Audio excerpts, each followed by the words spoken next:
Look, our word for today, taken from the Acts of the Apostles, chapter 3. Peter and John were going up to the temple area for the 3 o'clock hour of prayer, and a man crippled from birth was carried and placed at the gate of the temple called the Beautiful Gate every day to beg for alms from the people who entered the temple.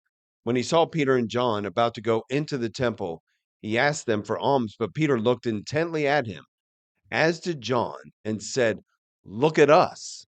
He paid attention to them, expecting to receive something from them.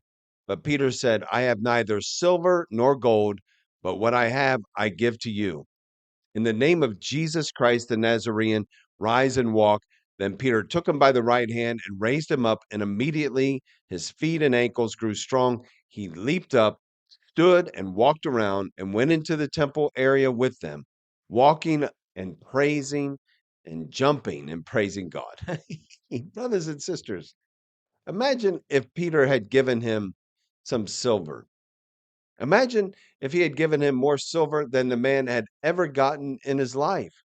Imagine if he had given him more silver than anyone in that area had ever seen.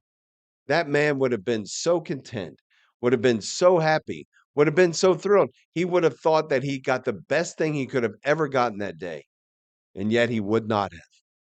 What Peter and John had to give him was much greater than anything he could have asked for, anything he was asking for. This superseded anything that he had been requesting. Yes. And I'm sure as Peter and John looked intently at him, it says they looked intently at him. That's what we've been told for years now. That as we encounter people, if we're going to share the gospel with them, we must look intently at them. We must spend time with them. We must let them know that we have care for them, that we're concerned about them. We must make a connection with them. So we're told that they look first intently at him, and then they say, "Look at us." And as the man looks at them, it's clear what he wants from them. But Peter says, "What you want from me, I don't have for you. I don't have any of that myself. But what I have is so much greater. And what I have, I'm going to share with you." And he shares it with the man, and it just meets and exceeds by far anything he could have expected that day. And it changes everything for him. He was carried there that day, and now he is leaping and jumping and walking about and praising God. Now we look at our gospel reading for today, Luke chapter 24. And it happened that while he was with them at table, Jesus. Now, this is the two disciples on the road to Emmaus. They've given up, right? This is Jesus has died on the cross. They've quit. They've left Jerusalem. They're going to Emmaus. They're done.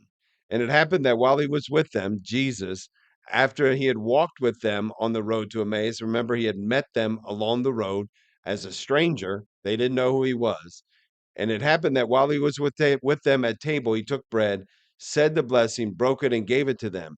And with that, their eyes were open and they recognized him, but he vanished from their sight. And then they said, "Were not our hearts burning within us while he spoke to us on the way and opened the scriptures for us?" In other words, Jesus said, "Look at me. Look at me. I have something to share with you, much better than anything you could have anticipated on this journey. I give it to you." Look, our word for today.